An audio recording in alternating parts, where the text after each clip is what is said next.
ಸಮಸ್ಯೆ ಅಂತ ಇದ್ಮೇಲೆ ಪರಿಹಾರನೂ ಇದ್ದೇ ಇರುತ್ತಲ್ವಾ.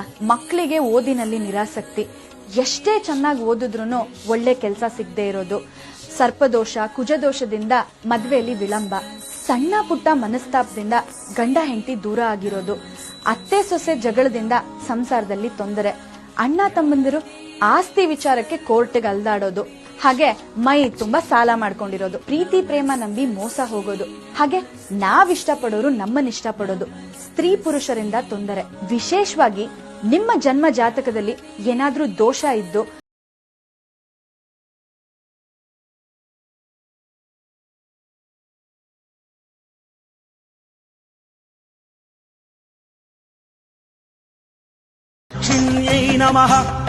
ಬನ್ನಿ ನಮ್ಮ ಗುರುಜಿಯವರಿಂದ ಪರಿಹಾರ ಪಡ್ಕೊಂಡಿರೋರು ಏನ್ ಹೇಳ್ತಾರೆ ಅಂತ ಕೇಳೋಣ.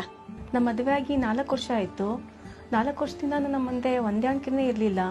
ತುಂಬಾ ಮನಸ್ತಾಪಗಳು, ಜಗಳಗಳು ತುಂಬಾ ಆಗ್ತಾ ಇದ್ದು. ನಾವೇನ್ ಮಾಡ್ಬೇಕು ಅಂತ ಅರ್ಥ ಆಗ್ತಾ ಇರ್ಲಿಲ್ಲ. ಬಟ್ ನಮ್ಮನೆಯವರು ಮತ್ತೆ ಇವ್ರ ತಂದೆ ತಾಯಿ ಇಬ್ರು ಸೇರಿ ನಮ್ಮನ್ನ ತುಂಬಾ ಸಲ ಒಂದ್ ಮಾಡ್ಬೇಕು ಅಂತ ತುಂಬಾ ಪ್ರಯತ್ನ ಪಡ್ತಾ ಇದ್ರು. ಸೊ ಏನೇ ಆದ್ರೂ ನಾವು ಹೊಂದಾಣಿಕೆ ಇರ್ತಾ ಇರ್ಲಿಲ್ಲ. ಇವರಂತೂ ಡೈವರ್ಸ್ ಲೆವೆಲ್ ವರ್ಗೂ ಹೊರಟೋಗಿದ್ರು. ಇವಳ ಹತ್ರ ಯಾಕೆ ಈ ಥರ ಬಿಹೇವ್ ಮಾಡ್ತಿದ್ದೆ ಅಂತ ಹೇಳಿದ್ರೆ, ನನಗೆ ಆಲ್ರೆಡಿ ಫಸ್ಟ್ ಒಂದು ಹುಡುಗಿ ಜೊತೆ ಅಫೈರ್ ಇತ್ತು ನಮ್ಮ ರಿಲೇಷನಲ್ಲಿ. ಸೊ ಇಷ್ಟ ಇಲ್ದಿರ ಫ್ಯಾಮಿಲಿಯಲ್ಲಿ ಮದುವೆ ಮಾಡಿಸಿದ್ರು.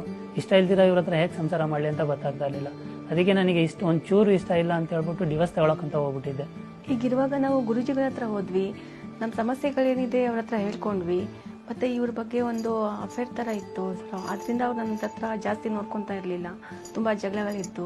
ಸೊ ಗುರುಜಿಯವರು ಅದಕ್ಕೆ ಪರಿಹಾರನ ಹೇಳಿ ಅವ್ರದ್ದೇನಿದೆ ಸಂಬಂಧ ಅದೆಲ್ಲ ಸ್ವಲ್ಪ ದೂರ ಮಾಡಿ ಅವ್ರ ನನ್ನ ಮೇಲೆ ಜಾಸ್ತಿ ಒಲವು ಬರೋ ಥರ ಅವ್ರಿಗೆ ಸ್ವಲ್ಪ ಎಲ್ಲ ಇದು ಮಾಡಿಕೊಟ್ರು. ಪೂಜಾ ವಿಧಾನಗಳಿಂದ ಸ್ವಲ್ಪ ಇವಾಗ ನಾವಿಬ್ರು ತುಂಬಾ ಚೆನ್ನಾಗಿದ್ದೀವಿ, ಅನ್ಯೋನ್ಯವಾಗಿದ್ದೀವಿ.